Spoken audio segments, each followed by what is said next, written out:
Hi, welcome to Exercise for Beginners, where I teach you how to get started if you've never started before. This week, I thought it might be prudent to go over a little bit of thoracic mobility. Sorry, I have the hiccups. Since last week I went over hip mobility. So, stay tuned. So, for a little bit of an anatomy lesson, let's go over what our thoracic spine is. So, there's three parts to your spine. You have your cervical, which is your neck, right? There's 7 vertebrae in your cervical spine, and you have your midsection here, from like the top of your base of your neck, top of your shoulders here to your mid back, right? That's your thoracic spine. So that's what we're going to be working today. And then way down here we have our lumbar spine, and you go even lower into like your butt there.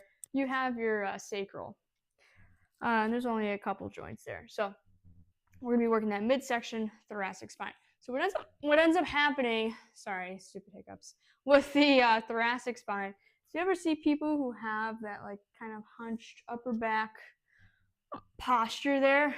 That is a kyphotic posture. So naturally speaking, we do have a little bit of curve in that part of our spine. Spines should have a slight S shape. Damn, I'm sorry. They should have a slight S shape, and when they're over exaggerated is when we kind of want to address them, right? So we do have a slight curve up here, but it's when we start looking like this, right? Then we got some other stuff going on that's going to affect the way our shoulders move and stuff too. So like best way to tackle initially some shoulder stuff is to also tackle your mid back here. So that's what we're going to work on. Okay, so the only thing you're going to need right now is a foam roller. What would also work for this is a yoga block, but I like how a foam roller rolls better. So what you're going to do here is you're going to go mid-back just below the shoulder blades, okay? You're going to reach your hand up, and you're just going to reach all the way back. And you're going to try and touch your head to the floor. And come back up. Let's get down a little bit. Reach. And come back up. So you're going to do this like 10 times. You're going to take a nice deep breath in between each rep. At the bottom of the movement here. Come back up. If you can't reach the floor yet, that's good information. That's something to work towards. And come back up. So I love this one. I start so many people on it. It really helps you to regain some of that mobility in your spine, right? Even though it's supposed to have a slight S curve, that doesn't mean you want it to be stiff, right? Our vertebrae are supposed to be able to rotate a little bit, bend laterally, forward and backwards. They are very mobile, right? So if you're losing some of that mobility, you're going to notice, right? You're going to have a hard time rotating. If you're stuck like this, you can't rotate as far, right? You bring that posture up, and now all of a sudden you can turn all the way left and right. So where we're going to go from here is a lateral bend on the foam roller. So you're going to go like mid rib cage here. Reach up, kind of like you're doing a synchronized swim dive. And you're going to bend all the way over. You're going to get a nice stretch here in your rib cage. Hang out for a sec. Damn, will they ever stop? And come back up. All the way outside. Get a nice stretch. Take a few deep breaths. Maybe your hiccups will go away.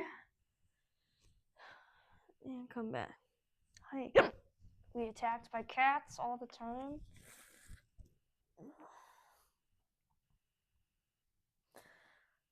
So this one's nice. You get a nice stretch of the rib cage, but if you're tight, like I am, you might get a stretch all the way to the hip. And the objective here is to try and relax. I know it's a little uncomfortable. Easier said than done. But you want to try and relax your core and stuff as you're doing that movement. All right, so that's going to open you up more laterally. Okay, the next couple movements I like to go into with people for mobility's sake are cat-cows, which if you've ever done a yoga class, you should be semi-familiar with that movement.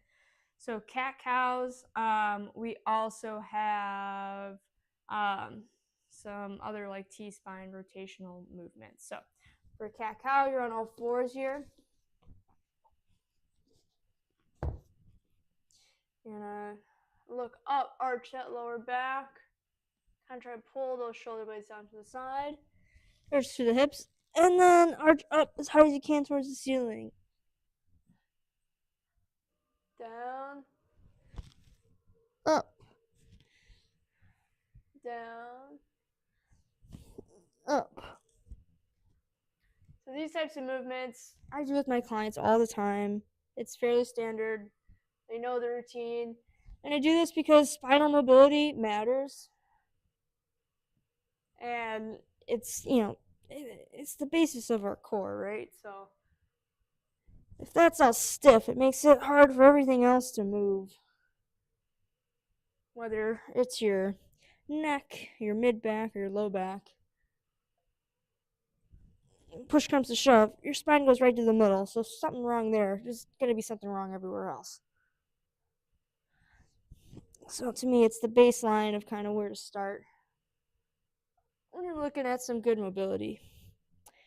All right, and then from here, after you've done 10, 15 cat-cows, you're going to take a roller. I also like to use or to do, what are these called? Thread the needles. It's very common. So I'll show you thread the needle. I'll also show you, I'll just show you thread the needle today. So for thread the needle, I'm going to do this one a little differently. It's going to give you a little extra stretch in between that shoulder blade and the spine here. So you're going to place the roller outside of your leg and arm, and you're going to thread your hand through your leg and your arm. Place your wrist on top of the roller here. You're going to reach as far as you can. Kind of sink that shoulder into the ground. And take a deep breath.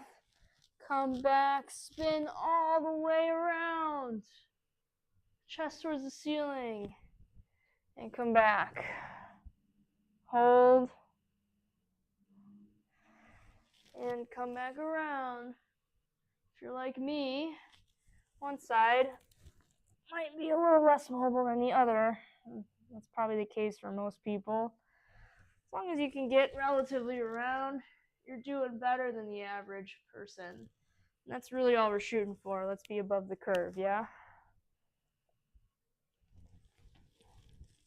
There you go. You can feel it opening up with every rep here.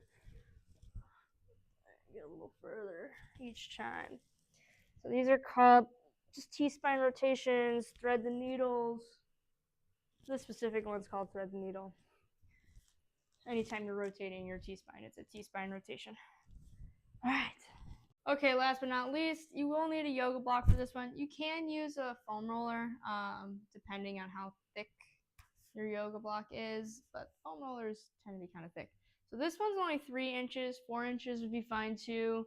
And those are both going to be thinner than what a yoga block's diameter is. So this one I also learned in a yoga class, but I do like it if you are someone that is particularly stiff and needs to just spend some time, trying to reverse that kyphotic posture in your thoracic spine. So this is called a fish pose. So you're going to place your block, again, just below the shoulder blades. So right here, you're going to lay down. Be nice and comfortable. And you're just going to lie back, right? This should start in, just below the shoulder blades. Top half comes up to just above the shoulder blades. And, you are in the way. Go away. And then you can also just lay with your arms bent at 90 and just relax. So you see my arms aren't touching the ground, right?